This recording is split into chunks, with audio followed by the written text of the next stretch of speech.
राधे और सभी गुरुजनों को मेरा चरण स्पर्श, आप सभी को मेरा ढेर सारा प्यार और मेरे सभी साथियों को फिर से राधे राधे।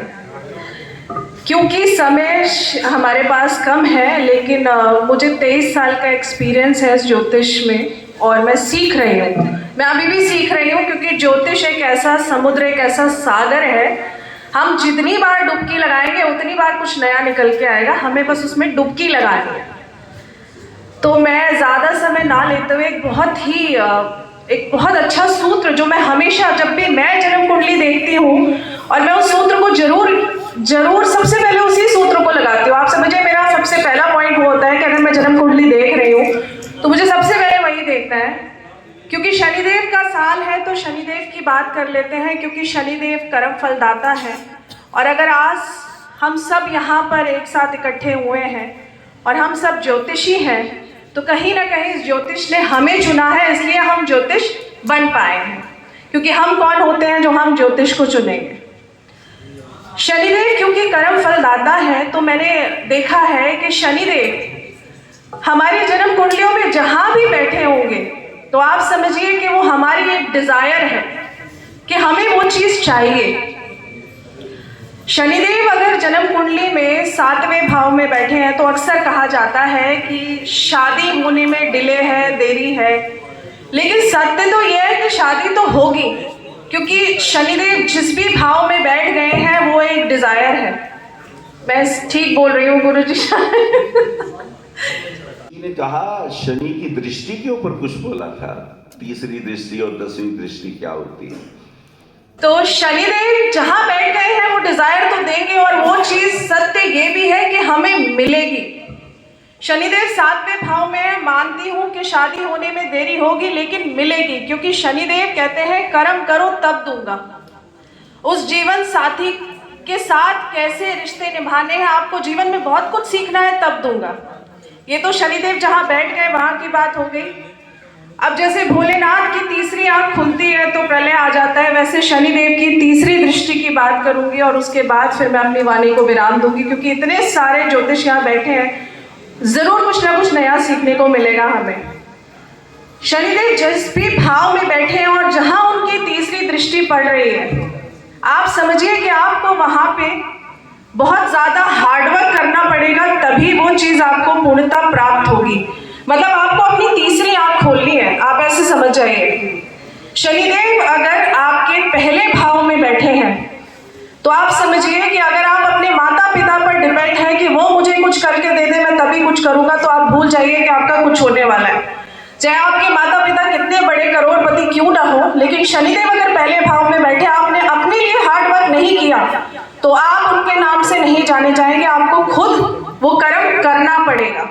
और शनिदेव पहले भाव में बैठकर अगर तीसरी दृष्टि से देखेंगे, तीसरे घर को देखेंगे, तो आप समझिए कि तीसरा घर किसका है? हमारे पड़ोसियों का है, हमारे छोटे भाई बहनों का है। आप करते रहिए उनके लिए, लेकिन फिर भी आपको उनसे प्रशंसा नहीं मिलेगी। लेकिन शनिदेव बैठे यहाँ है इसीलिए है कि आपको सिखाने आए हैं कि आपको करना पड़ेगा। नहीं तो आप सोचिए कि हम कहते हैं चने की दाल ले लो, मंदिर में जाकर दे आओ। क्या आपको सच में लगता है कि इतने विशाल ग्रह चने की दाल देने से ठीक हो जाएंगे? हम गुरु खराब है तो चने की दाल ले लीजिए, 40 दिन 43 दिन मंदिर में देकर आ जाइए, क्या उससे वो इतना विशाल गुरु ग्रह ठीक हो जाएगा? सच ये है कि हम उपाय करके कर्मों को करते हैं। हम वो कर्म कर रहे हैं कि हमें मंदिर जाना है, चने की दाल रखनी है, और हम वो जो गुरु का जो हमारे अंदर एक कहते हैं ना कि धैर्यपन आना चाहिए। गुरु का कार्य क्या है? देना। अगर आप गुरु बने, आपके पास कुछ होना तो चाहिए, तभी तो आप देंगे। तो गुरु कहता है कि आप पहले सीखिए, तभी तो आप दे पाएंगे, खाली बोलने से थोड़ी कि मैं गुरु हूं। तो यहाँ पर ना शनि की तीसरी दृष्टि आपको बार बार ये कहेगी, आप अपनी जन्म कुंडलियां देखिएगा, और जहां भी शनि बैठे हैं तीसरी दृष्टि आपको कह रही है कि आपको बार बार उस चीज को करना पड़ेगा, तभी आपको कुछ मिलेगा। और जाते जाते शनि की 10वीं दृष्टि की बात कर दूं, क्योंकि हम सब यहाँ ज्योतिष हैं। और शनिदेव अगर 8वें घर में बैठे हैं किसी की भी जन्म कुंडली में, उसकी 10वीं दृष्टि कहाँ गई? 5वें घर में। 5वां घर है संतान का। तो शनि 8 में मोस्टली मैंने देखा है ऐसा, लोग कहते हैं कि अरे ये तो सारी जिंदगी परेशान रहेगा, आयु इसकी कम होगी या जो भी है।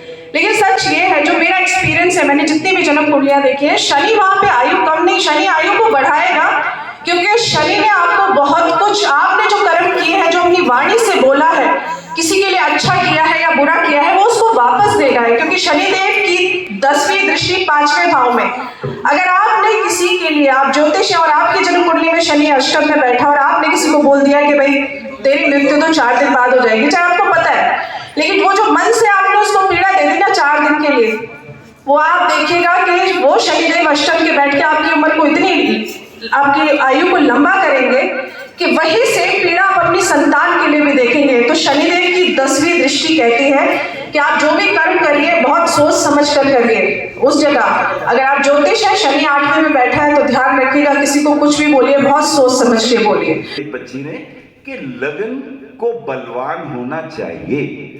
क्यों होना चाहिए लगन को बलवान? क्योंकि लग्नेश ने लेना है। लग्नेश ने क्या करना है? क्या करना है? दूसरे भाव से धन लेना है, तीसरे भाव से पराक्रम लेना है, चौथे भाव से भूमि का, संपदा का, वाहन का सुख लेना है, पंचम भाव से संतान का सुख लेना है, पंचम भाव से प्रेयसी और प्रेमी का भी आनंद लेना है, और छठे भाव से रोग, रिपु, ऋण, कर्जा, एग्जामिनेशन का भाव है। वो उससे कैसे निपटना है, ये तो लगन वाले को ही करना है। सप्तम भाव दशम से दशम होने के कारण भावात भावम व्यापार के पार्टनर का भी है और तुम्हारे लाइफ पार्टनर का भी है। अष्टम भाव जो है अचानक उत्पन्न हो जाने वाली समस्याएं जो तुम्हारे बस में नहीं है। वो पता नहीं कौन सी समस्याएं कब प्रकट हो जाए, जो राहु केतु दिया करते हैं, क्योंकि ये हमेशा वक्री चलते हैं। हर कर्म का फल तो तब मिलता है ना, हमने किया और आगे आएगा। मैंने किसी को गाली दी, उसने मुझे गाली दे दी, तो समझ में आता है मैंने इसका दुर्व्यवहार किया, इसने मेरे साथ दुर्व्यवहार किया। मैंने किसी की प्रशंसा करी, उसने मेरी प्रशंसा कर दी, समझ में आता है। लेकिन बिना किसी वजह के आप खड़े हैं यहां पे, और अभी मैं देख रहा था, ऐसे ही दशम भाव तुम्हारे इस जीवन के समस्त कर्मों की व्याख्या करता है। भाई के प्रति कैसे कर्म थे, कुटुंब के प्रति कैसे कर्म थे, माता पिता के लिए कैसे कर्म जो तुम्हें कर्तव्य करने चाहिए थे, संतान के प्रति कर्तव्य। छठा भाव बताता है रिपु, शत्रु, रोग, डॉक्टर के प्रति तुम्हारे कर्तव्य, पत्नी के प्रति तुम्हारे कर्तव्य। दशम भाव समस्त भावों के संपूर्ण कर्मों की व्याख्या करता है। वो छोटा मोटा भाव नहीं है, वो बहुत विशिष्ट है, वो हिमालय का उतंग शिखर है। क्यों? क्योंकि वो केंद्र का सर्वश्रेष्ठ भाव है। अगर त्रिकोण का सर्वश्रेष्ठ भाव नवम भाव है, तो केंद्र का सर्वश्रेष्ठ भाव दशम भाव है। इसलिए नवमेश, त्रिकोणेश और दशमेश के जब संबंध बनते हैं तो ऋषि पराशर इसे राजयोगों में रखते हैं। ये राजयोग है,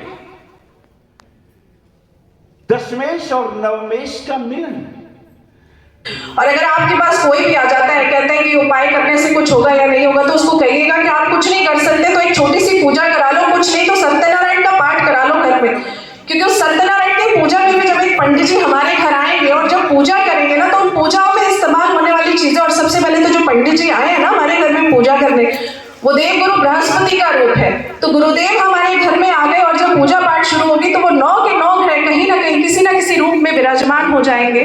और उसके बाद जिसके घर में वो पूजा हुई है, पाठ हुई है, तो जरूर उसके ग्रहों को कहीं ना कहीं से वो रास्ता मिलेगा। क्यों? क्योंकि फिर यहाँ पर हमने कर्म किया, पूजा करी, शनिदेव का कर्म किया और सारे ग्रहों को इकट्ठा किया। और इतना तो आप सभी जानते हैं, जब भी एक पूजा करते हैं चावल का इस्तेमाल होता है, वो चंद्रमा ग्रह का प्रतीक है। और गुरुजी वत्स जी को देखकर हमेशा चंद्रमा ग्रह ही मैं सोचती हूँ। इनके आसपास जब भी आप रहेंगे ना, तो वो चंद्रमा ग्रह की एक प्योरिटी आपको दिखेगी, हमेशा देने की भावना आपको दिखेगी। तो बस मैं अपनी वाणी को विराम दूंगी और कहूंगी कि शनिदेव कर्म फलदाता है, कर्म करते रहिए।